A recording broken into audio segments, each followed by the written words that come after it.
Salam Pramuka. Halo Kakak Pramuka Bojonegoro, bersama kita lagi di program Candu. Di episode hari ini kalau saya biasanya agak cengisan ya, mungkin hari ini agak saya tahan dulu ini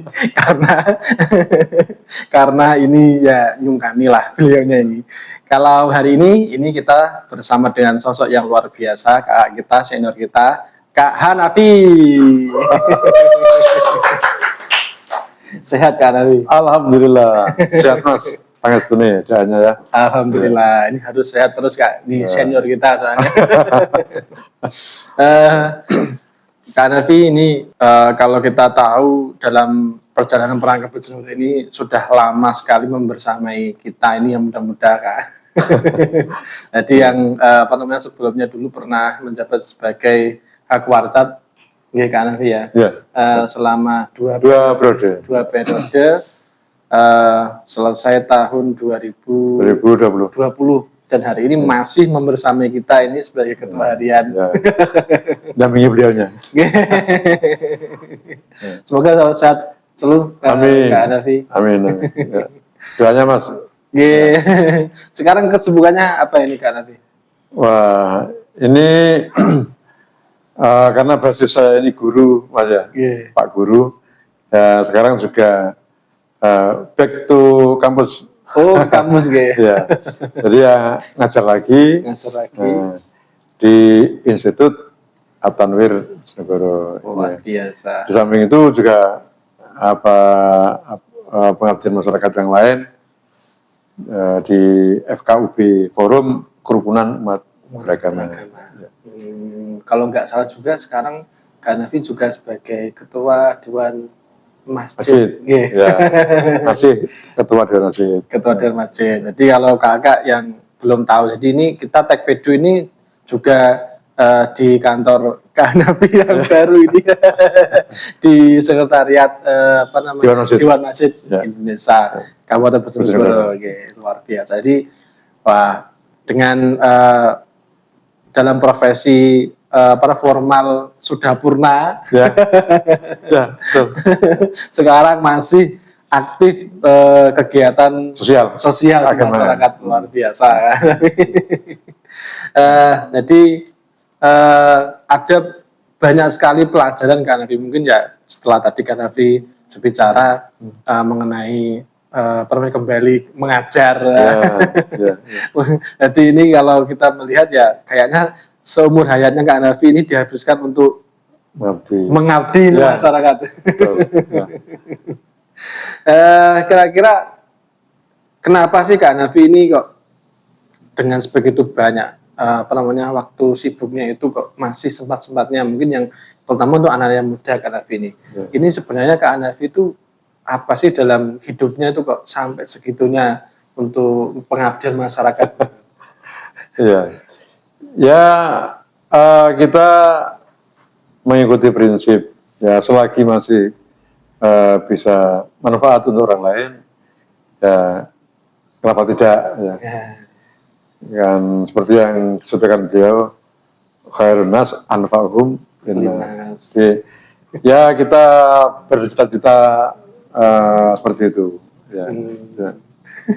Makanya kita masih sehat dan masih ada yang butuhkan ya, kita siap saja. Mungkin itu juga menjadi rahasia kenapa sampai sekarang masih sehat bugar ya. Ya doakan ya, mudah-mudahan sehat selalu ya. Dan prinsip saya ya, selagi masih sehat, masih bisa melakukan dan bisa bermanfaat untuk orang lain ya kita lakukan. Luar biasa. Jadi emang ya mungkin juga Kak Hanafi ya. Artinya kesempurnaan yang mungkin kita dapat, karena saya pun juga merasakan seperti itu Kak Hanafi mungkin ya. Kalau tidak ada istilahnya sama orang lain tuh kayak ada yang kurang hidup. Mungkin seperti itu Kak Hanafi. Iya. Soalnya sudah terbiasa kita bersama-sama dengan teman. Ya. Kemudian ketika kita sendiri itu enggak ada kiprah pada sosial, itu nggak lengkap itu saya itu. Gitu ya. Dan juga mungkin gini kan Nabi, ini mungkin yang jadi pembicaraan teman-teman lah, terutama kalangan muda seperti generasi saya itu kan Nabi ya. Kalau kita melihat Kak Hanafi itu satu, orangnya idealis. Yang kedua sangat sederhana. Sebenarnya prinsip hidupnya Kak Hanafi itu seperti apa sih? Sudah pernah jadi pejabat, misalnya karirnya luar biasa, beberapa lama jadi kepala dinas kan, luar pejabat yang kurang apa lagi gitu, tapi hidupnya masih kelihatan sederhana. Itu sebenarnya prinsipnya gimana sih Kak Hanafi? Ya, gini Mas ya. Kita kan sejak awal punya prinsip bahwa hidup ini ya sebenarnya pengabdian. Ya. Hidup ini pengabdian. Pejabat atau bukan itu kan bukan menjadi ukuran kita. Ya. Karena ukuran kita itu pejabat itu ada batasnya. Pejabat itu pasti juga akan berakhir. Ya. Karena itu ya meskipun kita menjabat seperti yang sudah pernah kita alami, ya bagi saya ya sudah biasa saja. Makan ya sebagaimana orang-orang di trotoar, ya biasa lah. Toh nanti juga saya juga akan kembali kepada biasa. Ya. Sehingga saya sendiri ya memang ketika usia purna ya sudah ya memang ini sudah kita siapkan, sudah kita ketahui sejak dulu bahwa pejabat itu ya akan berakhir pasti. Ya. Dan itu yang mungkin saya tidak begitu berbeda antara pejabat dengan tidak. Ya sudah. Apalagi ini kalau kita lihat dulu. Saya tuh belum pernah Kak Hanafi lihat ketika kegiatan-kegiatan itu bawa mobil tuh bawa sopir. Pasti Kak Hanafi nyopir sendiri. Iya. Itu kenapa sih Kak Hanafi itu? Nah, pertama begini, itu sebenarnya banyak hal ya. Pertama efektivitas. Ketika saya masih menjabat itu kan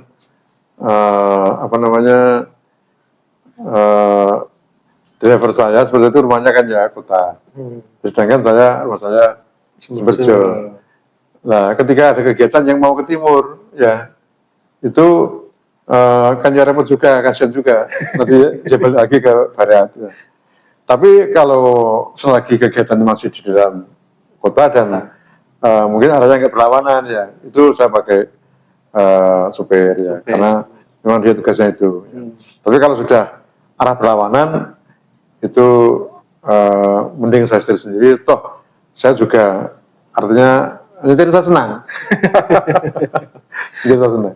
Jadi kalau kegiatan di Kuarcap dulu itu ketika apapun itu saya belum pernah, ini kesaksian saya betul kan, saya belum pernah lihat Kak Hanafi itu bawa sopir tuh. Kadang tuh pulang malam juga ketemu di masjid SPBU Karyanya, betul. Itu ya sendirian. Sebenarnya ini Pak Hanafi itu pejabat gimana? Ya, pejabat itu kan memang waktunya nggak terbatas ya. Artinya kalau mungkin staf, kalau mungkin bisa mengukur waktu ya. Jam 4 hanya pulang, jam 5 pulang. Kita ini kan banyak tugas-tugas yang tidak terprogram. Tiba-tiba ada kegiatan. Nah, saya kalau dengan saya di masjid ya, karena memang ketika saya ngantuk atau saya ingin pulang, saya sedahulukan saya itu, kita lebih senang kalau kita sholat dulu. Ya. Makanya ya sambil kita istirahat, sambil kita sholat. Ya, sehingga nyampe rumah sudah beban lah kita. Itu. Jadi ya kok sholat no masjid terminal, masjid pom ya. Ya tidak apa-apa bagi saya. Ya, sambil istirahat, sambil. Ya. Berkali-kali ya ketemu. Kalau kan Nabi, dulu kayak saya itu pernah sama teman-teman DKC dulu ya. Itu waktu sowan ke rumah Pak Nabi itu pernah itu kayaknya masih di sawah. Sekarang itu masih di sawah kan Nabi? Masih. Ya. Artinya saya memang di sawah tidak menjangkul ya.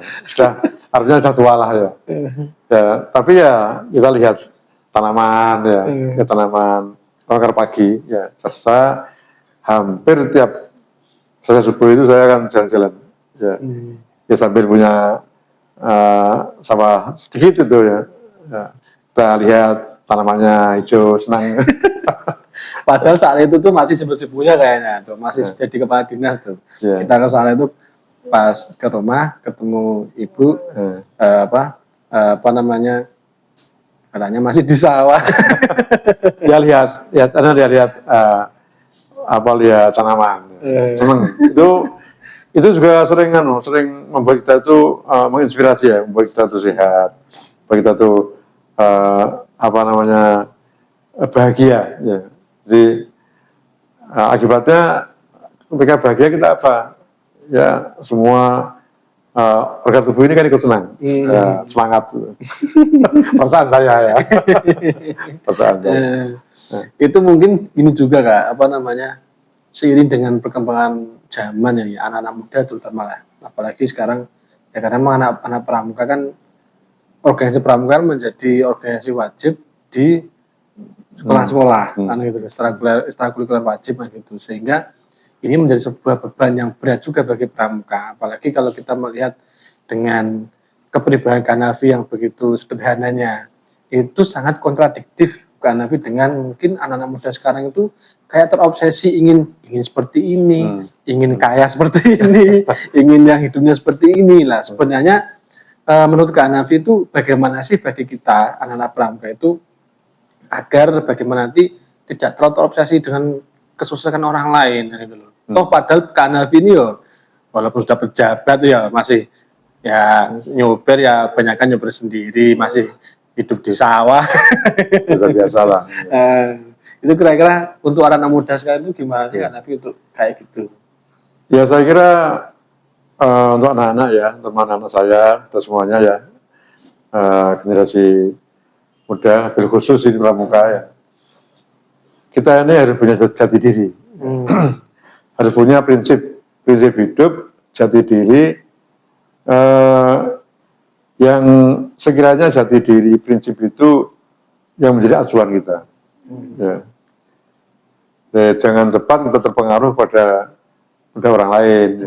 Jadi misalnya kemampuan kita ini hanya sepeda motor, ya sudah, tidak apa-apa. Ya. Aja itu. Ya. Bukan berarti kita tidak punya cita-cita besar, punya cita besar. Cuma cita-cita besar itu jangan sampai kemudian membuat kita terjerumus karena di luar kemampuan. Ya. Nah ini sebenarnya untuk anak-anak kita semuanya ya, anak pramuka dan lain-lain. Ini prinsip itu yang harus dipahami bahwa pertama kalau kita mengerjakan sesuatu di luar kemampuan, ya ini akibatnya pasti nggak baik. Ya. Nah sehingga terkait dengan misalnya dengan pola hidup, ya hidup yang bisa dijangkau, Toh kalau misalnya kita punya banyak juga tidak boleh berlebihan juga, ya karena banyak itu juga ada kewajiban-kewajiban lain yang harus kita laksanakan. Gitu. Mungkin itu kan juga ada relevansinya kenapa itu gerakan pramuka lebih kepada pendidikan karakter. Gitu. Nah, ya, betul. Ya. Makanya saya ini dengan pramuka ya itu betul-betul mengakui ya bahwa prinsip-prinsip pramuka itu bagus sekali. Ya. Jadi ada Desa Dharma Pramuka dan Tri Setia. Ini komprehensif. Ya. Jadi sejalan dengan ajaran agama. Ya. Jadi kalau kita mengamalkan agama secara kafah, pramuka kafah, klop. Ya. Karena itu semua keduanya ada di situ. Ya. Nah, itu Mas, sehingga meskipun Pak Nafi sendiri juga banyak kekurangan ya, banyak kekurangan. Bukan Pak Nafi sendiri, bukan Pak Nafi ini sudah misalnya sempurna yang tidak jauh dari sempurna. Ya. Cuma belajar supaya kita ini bisa mengikuti prinsip-prinsip ya, prinsip-prinsip agama dan prinsip pramuka itu, nilai-nilainya lah. Jadi memang ya sesuai dengan tadi ya disampaikan bahwasanya yaitu arti sebuah pramuka, artinya dharma dan satya pramuka itu begitu komprehensif lah kata beliau kan. Jadi ya bagi anak muda itu nggak usah khawatir ya. Jadi ketika kita belajar di pramuka, apa nanti akan kita dapatkan? Nah, kepribadian seperti Kak Hanafi ini.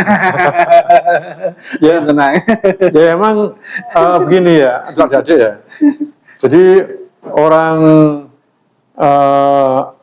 dihargai orang ya, itu bukan karena apa-apanya, bukan karena glamornya, bukan karena mewahnya, tapi karena orang itu punya prinsip dan berkarakter. Ya. Jadi punya prinsip dan berkarakter.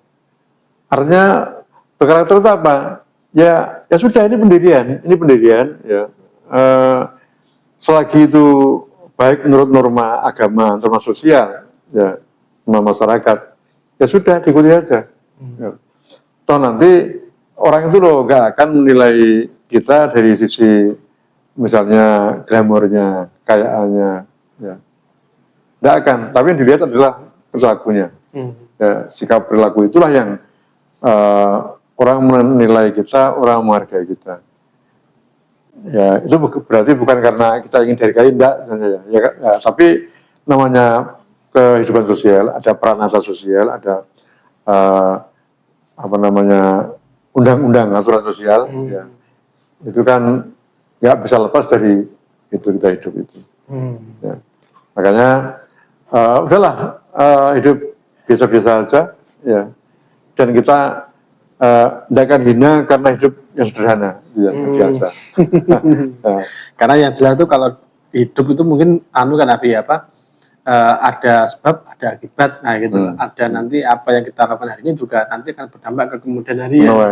Kalau mungkin kita juga terobsesi hari ini menggebu-gebu ingin jadi sosok seperti ini, nah, itu mungkin ya syukur-syukur lah bisa terwujud. Tapi kalau nggak terwujud ya naudzubillah ya. Itu kan dampaknya wah begitu fatal gitu. Iya, semua orang itu kan ya keinginannya semua ada ya. Ya soposnya sih kalau pengen sugih, kaya, pengen mewah-mewah.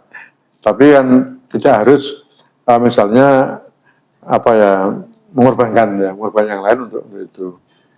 Ya, ketika kita sudah kembali kepada tadi ya selagi kita bisa manfaat, seperti manfaatnya ya sudah diikuti saja.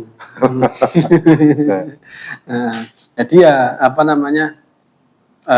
ya tadi seperti yang disarankan Kak Hanafi itu, kalau saya tuh kalau prinsip sendiri Kak Hanafi ini ya nggak ingin terburu-buru aja lah itu loh. Toh ya nanti sekaya-kaya apapun kita pun ya nanti kembalinya pada ya kita nanti pulangnya nggak bawa apa-apa lagi. Nah, harus wong agama juga nggak melarang orang kaya kok. Ya. Malah bagus kalau orang kaya kemudian banyak sedekah, ya, kemudian banyak digunakan perjuangan agama, malah bagus. Negara sendiri mengajarkan supaya kita ini kerja, ya bekerja. Makanya kan ada kadal fakru ayakuna kufron. Ya, artinya kan orang itu nggak boleh miskin, ya. Meskipun miskin itu ya takdir Tuhan ya. Tapi iso kan banyak konsep itu. Ya, kita karena orang miskin itu juga rawan godaan ya, godaan kekufuran macam-macam. Ya. Dan ajaran juga ada toh aliyadul ulya khairun min yadi sufla. Tangan di atas artinya memberi, ya, itu lebih baik daripada kita menerima. Apa menerima dilarang? Ya tidak dilarang juga. Tapi secara pandangan sosial dan agama yang berinfak ya, yang memberi itu lebih baik.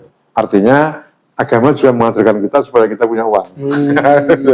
Berarti mungkin di sini digarisbawahi bahwasanya ya harus ada niatnya nanti bagaimana itu kan. Iya, semangat. Tapi nanti kalau saya uang banyak-banyak, uang untuk ini, untuk mengaji, untuk pendidikan, berjuang, ya. Berarti obsesinya intinya kita ingin jadi kaya itu jangan hanya ingin jadi orang seperti itu, tetapi harus bisa memberikan manfaat pada orang lain. Nah, Gitu, betul ya. Jangan sampai diperbudak oleh kekayaannya, tapi dimanfaatkan untuk yang lain selama. Ya, iya bener itu ya.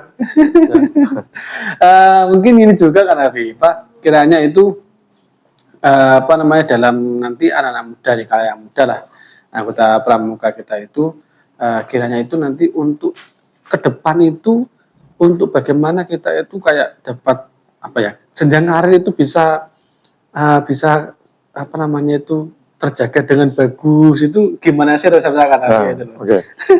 Ya, memang ini relevan dengan konsep pramuka ya. Di dalam pramuka itu kan sering saya katakan ya, bahwa yang fokus yang dibina itu adalah karakter. Ya. Kemudian di situ ada soft skill dan hard skill. Ya. Jadi hard skill itu ilmu yang kita dapat. Ini hard skill, maksudnya hard skill. Misalnya belajar bahasa Inggris, ya, kita bisa membuat susunan kata,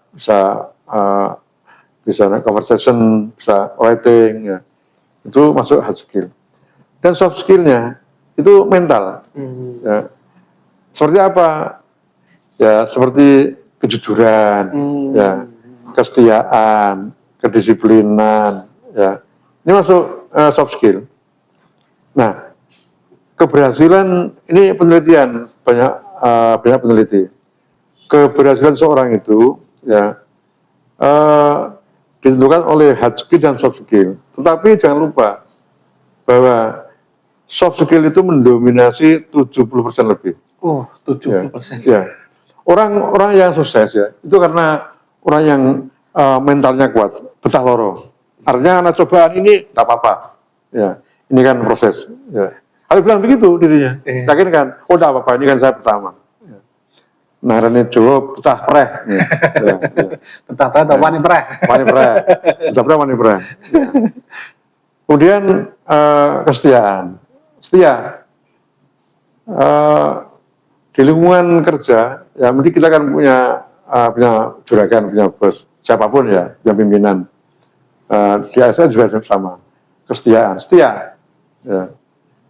Kemudian kejujuran, ya, jujur. Setia ya jujur. Ya.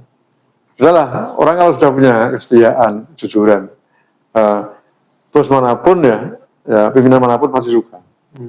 Karena memang yang dicari dimanapun dunia kerja dan dunia pengabdian itu namanya kejujuran, kesetiaan itu mutlak. Kemudian kedisiplinan, ya disiplin. Ya, misalnya masuk jam 7, ya. Meskipun dia itu cerdas pandai, tapi jam mau lagi gamunya tangi, ya. Ini juga menjadi penghambat, ya penghambat. Ya. Tentu kecerdasan, tapi kecerdasan ini ya masih pengaruhnya lebih besar pada soft skill tadi, ya daripada kecerdasan ini. Dia cuma cerdas ya, tapi dia nggak jujur, ya dia nggak disiplin, ya. Itu kalah dengan anak yang biasa-biasa. Anak yang biasa itu kecerdasannya ya cukuplah untuk menyelesaikan itu, ya. Tapi dia disertai dengan jujur, ya, dengan setia, ya, dengan ikhlas. Ya. Ini semua kan masuk pada wilayah soft skill.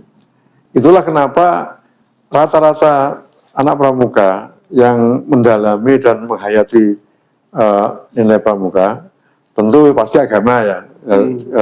Biasanya anak pramuka yang seperti itu ya disertai agama yang baik. Ya. Ini menjadi anak yang sukses. Sukses ukurannya bukan kekayaan, bukan pejabat, tapi manfaat untuk orang lain. Hanya jadi orangnya. Nah, ya. Jadi luar biasa sekali ya. Ketika tadi kita sudah membahas dengan kepribadian Kak Hanafi itu, ini yang tadi yang saya sempat spill di awal itu adalah idealis. Nah, itu suka sekali dengan Kak Hanafi itu idealisnya itulah. Dan beliau itu luar biasa. Jadi ini mungkin juga tidak banyak yang tahu kan Nabi. Jadi selama dalam 2 periode pernah kalau nggak salah itu ini mungkin yang mencontohkan atau yang mengajak tentang kemandirian pengelolaan organisasi serta di Warcap Bojonegoro. Pernah itu kalau nggak salah itu beberapa tahun itu kita nggak dapat dana hibah nol. Ya wah kegiatan harus mandiri ya. Kalau menurut Kak Hanafi itu sebenarnya idealis itu seperti apa sih khususnya untuk anak pramuka Kak Hanafi? Jadi ini lingkup pramuka ya. Idealis itu lingkup pramuka ya. Ini yang tidak menggantungkan pada orang lain. Ya. Dia tadi mandiri tadi, ya. Dan bisa eksis ketika dalam keadaan darurat. Ya. Betul. Ya. Ya kan kalau pramuka itu kan tidak darurat agar pun jadi. Gitu. Ya sudah. Ya. Jangan sampai kegiatan ini mandek karena nggak ada anggaran. Ya. Kita bisa, nyatanya bisa. Ya, mandiri karena sama-sama kita berangkat, kita modal beras, modal ya tidak apa-apa. Dan itu memang yang sengaja kami ajarkan ya. Ketika momentum genting itu ya, momentum yang tidak ada apa itu ya kita harus eksis. Ini ujian pramuka kita ya. Bener gak sampai itu mandiri pramuka itu itu ya. dan namanya di saat itu pernah kan kalau nggak salah bahkan kita tuh pernah dapat penghargaan dari keluarga itu yang paling aktif di tahun tersebut nggak waktu itu berapa ya? Nol. Luar biasa sekali itu. Ya, yang paling penting Mas itu kita jalin kolaborasi. Jadi kenapa kok teman-teman mau? Karena kita terbuka, ya, karena kita komunikasi baik dengan mereka. Sehingga kalau terbuka kenapa? Oke ini ada kegiatan, akhirnya sekian, kita nggak punya uang sama sekali, mandiri, dikelola secara terbuka dan transparan. Ya sudah, teman-teman akhirnya kan, oke kita buat sendiri, kita pakai sendiri, ya itu kuncinya, kolaborasi, ya kemudian harus transparan kepada teman-teman kita, ya sehingga ada sudut, nggak ada misalnya saling curiga, ya itu dikira kuasa buat kita kegiatan kita kuasa komitmen untuk kegiatan terus kan ya. Iya. Dulu itu wah itu luar biasa. Orang itu semakin keadaan sempit ya, keadaan nggak ada itu malah usahanya malah keras. Jangan heran dulu. Ya berbeda dengan saat ini itu luar biasa sekali. Alhamdulillah. Ya. Alhamdulillah. Ya. Perubahannya begitu pesat. Ya. Betul. Ini kita syukuri betul. Ya. Tapi juga ada manfaatnya ketika ada keadaan sempit, sulit ya. Apa? Menempa mental kita. Ya. Jadi kalau orang itu kalau selalu ada ya, nanti nggak ada inovasinya, nggak ada. Tapi kalau di tempat yang tidak ada, muncul inovasinya, muncul juga perjuangannya.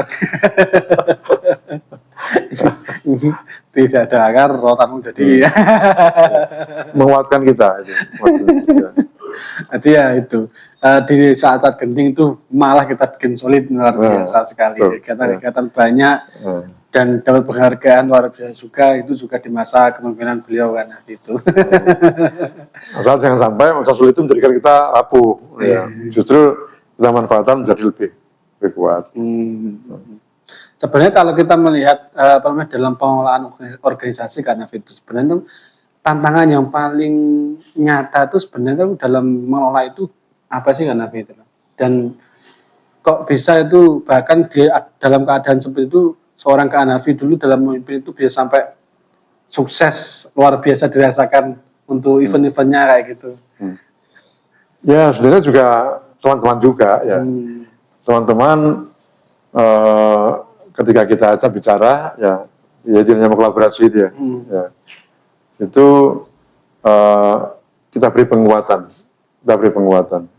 Ya. Ini yang garapan tadi yang soft skill tadi, mental tadi.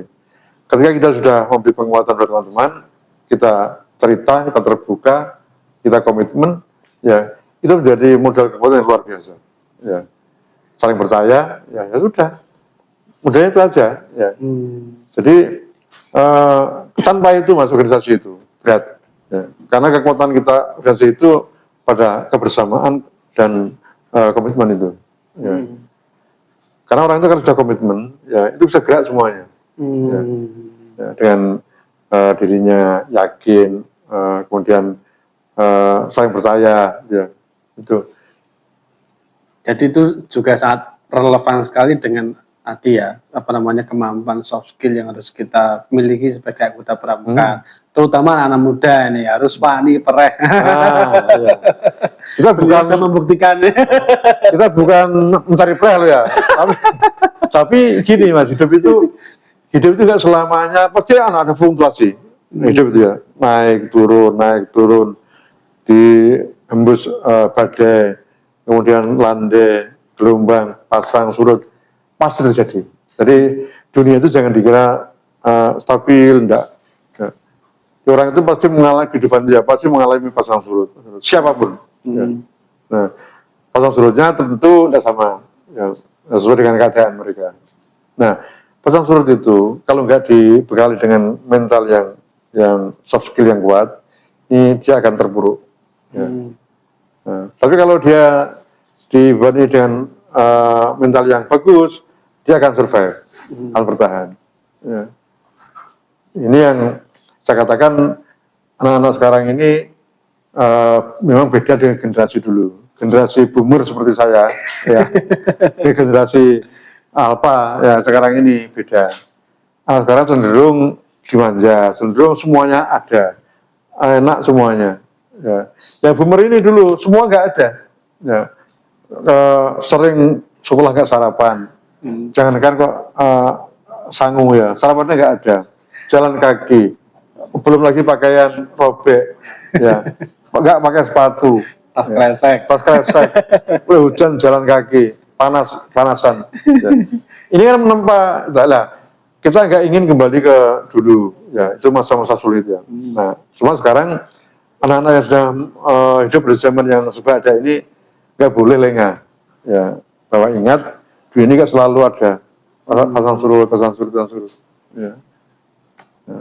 Pasti akan mengalami, ya gitu. Berarti masa-masa ketika itu sebenarnya juga pernah merasakan keterbatasan itu kan, Nabi? Oh ya, luar biasa. Ya. Jadi hampir masih tanya pada bapak ibu ya, yang usia saya, mungkin mbah ya, itu tak pikir ngalami semua, hal seperti itu. Dan mereka kuat Mas, mereka kuat karena tempa oleh keadaan. Ya. Makanya ketika kenapa kok di pramuka itu ada kemah, ada namanya apa si yang keliling tuh si ada ngikuti rute itu apa namanya si jelajah jajan ya. Ini kan supaya bukan kita ngaluk misalnya ingin sakit enggak ya apa namanya melatih jiwa kita, mental kita.